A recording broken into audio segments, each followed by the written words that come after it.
Hey there, I'm Jòan Varvenne, a software engineer at StackBlitz, working primarily on Bolt.new. In my talk, we look about AI coding agents and how web containers make possible to run them entirely in your web browser, no VM required, which means that you can build your own. Prompt engineering techniques, error recovery strategies, we look over all of that and so much more. Essentially, we look inside Bolt.new.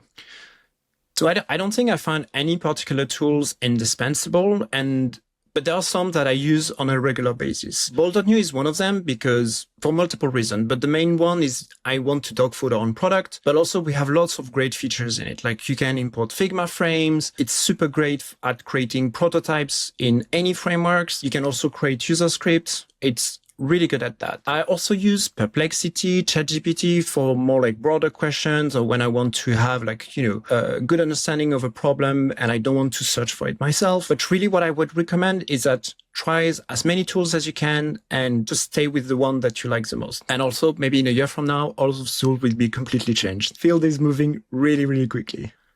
Okay, so first I'd like to kind of talk about the main challenges when we talk about ethical consideration, because it's not a field that I'm an expert with, and I feel like it helps understanding the issues. So there are multiple aspects. One is that a model has societal biases. There are questions regarding privacy, like what happened when you ask a question about a specific person, or what if you just interact with the AI? Like, is the AI going to reuse your data? There's also about rights with image generation. This is a big topic because you could have, an image that you think you can reuse, but actually there's some copyrights attached to it because it looks too closely to some things that exist. In the case of Bolt, which might not be the case for all web projects, but in the case of Bolt, which is primarily where I've been using AI, we heavily rely on the AI providers to provide those guarantees. In particular, Anthropic created something called constitutional AI, which aims at making sure and ensuring models don't produce too harmful content. They also detect if there's only harmful content. They'll also try to maintain a high level of quality to the output. So the model is still helpful, because that's also a problem. Like a model that would just say, I don't know, or avoid, answering your question wouldn't be particularly helpful. So in general, it's a hard problem to solve, but it's something that AI providers are actively working at. And Bolt.new, by being a layer on top of this, essentially what we do is that we make sure that they are handling it correctly. Predictability is by far the number one. When you write code for a feature that is purely deterministic, the part that is the most random is the human. Like, users actually didn't expect the feature to work that way. Or maybe the feature is confusing. And so you need to iterate more to make sure that it works. When you're building an AI feature where the AI is at the core of the feature, the AI adds a lot of non-determinism. And that can be expressed as in while you test it, while you do some internal testing, everything works. But when you deploy it at scale across millions of users, actually it turns out that maybe for like 5% of those users, the experience is terrible. So this makes it a lot more challenging. And you need to use completely different techniques to traditional software development to assess the quality of your feature.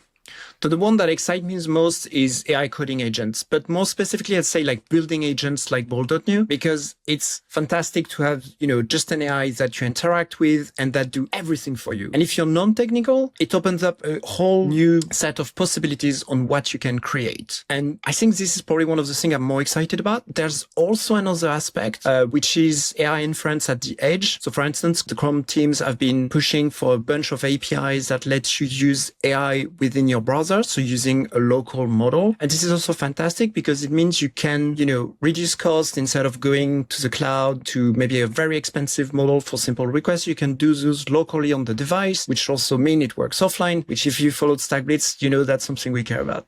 I've been doing web development way before AI assistance technologies were even a thing to help you with web development. One of the things I found really difficult sometimes when you work on a feature is writing unit tests or tests in general, because maybe you're deep into the problem and you don't really think about assessing and making sure that it's going to work well. But that's not really important because they make sure that your program behaves as you expected, and also they prevent regressions in the future when we had more features. When I first discovered Copilot, that's actually where I started to use it, because really that's where I needed most help. And I found it was amazing. Like, it could understand the type system correctly, and also even if I hadn't added enough comment about my code, it still understand what I was trying to do. And so it could find edge cases, and overall, I was a lot faster at writing unit tests. However, this is not really combining AI with web technologies. It is, but it's just one is at the service of the other. When we started Bolt.new, I felt like really this was where we combined them together. We empowered AI